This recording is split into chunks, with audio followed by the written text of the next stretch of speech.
और हेडलाइंस के बाद देश के खिलाफ रची जा रही आतंकी साजिश से जुड़ी खबरें 9 सेकंड में। दिल्ली पुलिस ने हरकत उल अंसार और खालिस्तान टाइगर फोर्स के गठजोड़ का किया खुलासा। आईएसआई की सरपरस्ती में तैयार इस गठजोड़ का मकसद है हिंदुस्तान में दहशत फैलाना। आतंकी गठजोड़ से जुड़े दिल्ली के जहांगीरपुर इलाके से 2 संदिग्ध आतंकी गिरफ्तार। 55 साल के पाकिस्तानी नौशाद के आतंकी संगठन हरकत उल अंसार से जुड़े होने का दावा। खालिस्तानी कनेक्शन की भी जांच हो रही है। संदिग्ध आतंकी जगजीत सिंह का कनाडा कनेक्शन आया सामने। खालिस्तान टाइगर फोर्स का आतंकी अर्शदीप ढल्ला से जुड़े तार। गृह मंत्रालय ने पिछले हफ्ते अर्शदीप को किया था आतंकी घोषित। संदिग्ध आतंकी नौशाद और जगजीत की निशानदेही पर एक घर से 2 हैंड ग्रेनेड बरामद हुए। घर में खून के धब्बे मिले थे। एफएसएल की जांच जारी। नौशाद और जगजीत की निशानदेही पर भलसबा नाले में मिला 3 टुकड़ों में कटा हुआ शव। हत्या के पीछे हो सकता संदिग्ध आतंकियों का हाथ। कत्ल का वीडियो विदेश में बैठे किसी हैंडलर को भेजा था। भलसबा डेयरी से मिले कटे शव का संदिग्ध आतंकियों के ठिकाने से जुड़ा कनेक्शन। घर में मिले खून के धब्बे। पुलिस आरोपियों के हैंडलर का पता लगाने में जुटी है।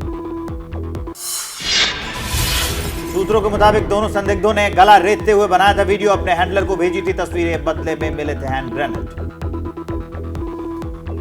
क्या आप सिलाई सीखने के लिए हजारों रुपए खर्च करने के लिए चिंतित हैं? फ्रीडम ऐप को डाउनलोड करें। 40 घंटों का टेलरिंग कोर्स देखिए और खुद का टेलरिंग बिजनेस शुरू करें। और आइए अब देख लेते हैं जमीन में समाते जोशीमठ से जुड़ी हुई कुछ खबरें। 9 सेकंड।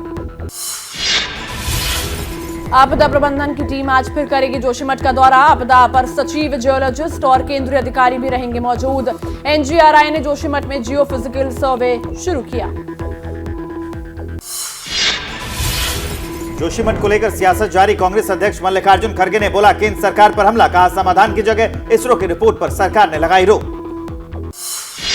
जोशीमठ में दरार पड़ने वाले घरों की संख्या बढ़कर हो गई है 782। प्रभावितों के बिजली पानी बिल 6 महीने के लिए किए गए माफ।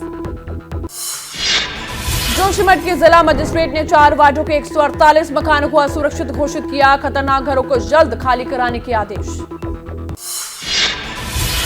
जिन घरों में दरारें पड़ी है वहां लगाए जा रहे हैं क्रैक मीटर। सीबीआरआई की टीम 20 जनवरी तक रिपोर्ट तैयार कर शासन को भेजेगी। असुरक्षित मकानों पर लगाए जा रहे हैं पोस्टर। 4000 मकानों का जायजा ले रहे हैं इंजीनियर्स। जोशीमठ में एनटीपीसी के विरोध में हर दुकान में लगाए गए हैं पोस्टर। लिखा NTPC go back, save Joshimath. जमीन धंसने के पीछे एनटीपीसी को बताया जिम्मेदार। एशिया का सबसे बड़ा जोशीमठ औली रोपवे भी आपदा की जद में। रोपवे के प्लेटफॉर्म में आई दरारें। खतरे की देखते हुए संचालन बंद। पर्यटकों की संख्या में कमी दर्ज। जोशीमठ में एनटीपीसी की निर्माणाधीन 520 मेगावाट की जल विद्युत परियोजना का विरोध जारी। लोगों का दावा सेलंग गांव में भी कई जगह दरारें पड़ी। जोशीमठ में बेघर हुए लोगों के लिए बनाए गए राहत कैंप। 24 घंटे चलने वाले किचन की भी व्यवस्था। 223 परिवारों को अभी तक किया गया शिफ्ट। मकान किराया की मांग के लिए 10 और परिवारों ने किया आवेदन। गढ़वाल कमिश्नर सुशील कुमार ने किया राहत शिविरों का निरीक्षण। पीड़ित लोगों से की बात। कैंप में अब तक 185 परिवार लोगों ने सरकार से की मुआवजे की एक मुश्त राखी और पूरा मकान बनाकर देने की मांग। और अब 9 सेकंड में देख लेते हैं रामचरितमानस पर बिहार के शिक्षा मंत्री के दिए विवादित बयान से जुड़ी हुई खबरें। बिहार के शिक्षा मंत्री के खिलाफ बक्सर में प्रदर्शन। रामचरितमानस का पाठ कर केंद्रीय मंत्री अश्विनी चौबे ने विवादास्पद बयान पर जताया विरोध। बिहार के शिक्षा मंत्री चंद्रशेखर के विवादित बयान पर बीजेपी सांसद रमा देवी भड़की। कहा आरजेडी के चरवाहा विद्यालय के छात्र से कोई क्या उम्मीद रख सकता है। जेडीयू संसदीय बोर्ड के अध्यक्ष उपेंद्र कुशवाहा ने शिक्षा मंत्री चंद्रशेखर पर कार्रवाई की मांग की है। कहा रामचरितमानस का अपमान कर बीजेपी को होगा सीधा फायदा। आरजेडी ने उपेंद्र कुशवाहा पर बीजेपी से मिलीभगत का लगाया आरोप। कहा मुंह में राम बगल में छुरी वालों से हम लोग दूरी रखते हैं। बीजेपी नेता सुशील मोदी का सीएम नीतीश कुमार पर बड़ा हमला। बोले बिहार सरकार है हिंदू विरोधी। रामचरितमानस पर विवादित बयान देने वाले मंत्री को बर्खास्त करें नीतीश। रामचरितमानस ग्रंथ के विवाद के बीच नीतीश के समर्थकों ने लगाया नया पोस्टर। नीतीश की तुलना राम और कृष्ण से की है और महाभारत काल की तुलना 2024 के लोकसभा चुनाव से की गई। जेडीयू नेता निखिल मंडल ने शिक्षा मंत्री चंद्रशेखर को दी बयान पर माफी मांगने की सलाह। ट्वीट कर कहा माफी मांगने से कोई छोटा नहीं होता। पटना के हनुमान मंदिर में जेडीयू नेताओं ने किया रामचरितमानस का पाठ। बीजेपी दफ्तर के सामने मंदिर में किया हनुमान चालीसा का पाठ। बिहार के सुपौल में विश्व हिंदू परिषद ने शिक्षा मंत्री चंद्रशेखर का पुतला फूंका। मुख्यमंत्री नीतीश कुमार से मंत्री को बर्खास्त करने की मांग की। कुछ और खबरें आइए देख लेते हैं 9 सेकंड में। प्रधानमंत्री आज एक और वंदे भारत एक्सप्रेस ट्रेन को ऑनलाइन झंडी दिखाकर करेंगे रवाना। ये ट्रेन सिकंदराबाद को विशाखापट्टनम से जोड़ेगी। ये 8वीं वंदे भारत एक्सप्रेस ट्रेन होगी। एबीपी न्यूज से बोले रेल मंत्री अश्विनी वैष्णव। 3 साल में कुल 475 वंदे भारत ट्रेनों को पटरी पर दौड़ाने की है योजना। हर वंदे भारत ट्रेन अपग्रेडेशन के साथ लाई जाए। Vande Bharat express train series की 8वीं ट्रेन होगी और 700 किलोमीटर की दूरी तय कर तेलंगाना और आंध्र प्रदेश को जोड़ने वाली पहली ट्रेन होगी। इस ट्रेन को स्वदेशी रूप से डिजाइन किया गया है। भारतीय सेना का 75वां स्थापना दिवस आज बेंगलुरु में थल सेना प्रमुख जनरल मनोज पांडे की मौजूदगी में विशेष परेड का आयोजन। रक्षा मंत्री की मौजूदगी में शाम में होगा शौर्य संध्या कार्यक्रम।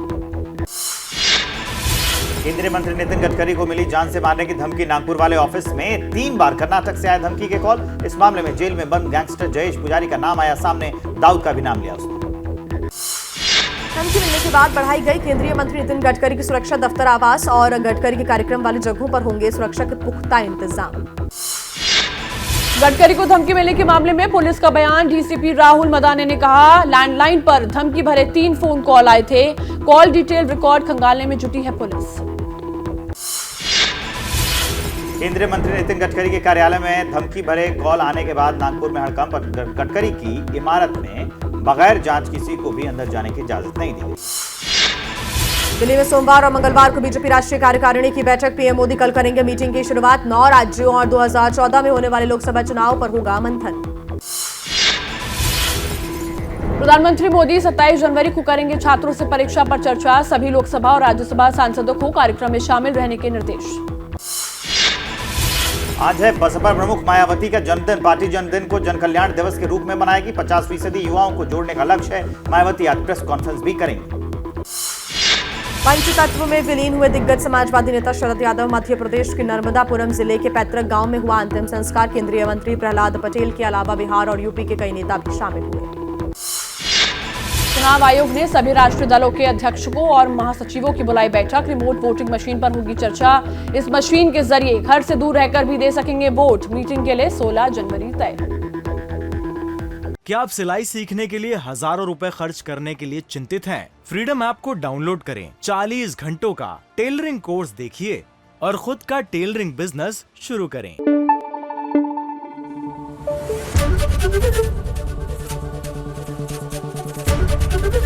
एबीपी न्यूज आपको रखे आगे।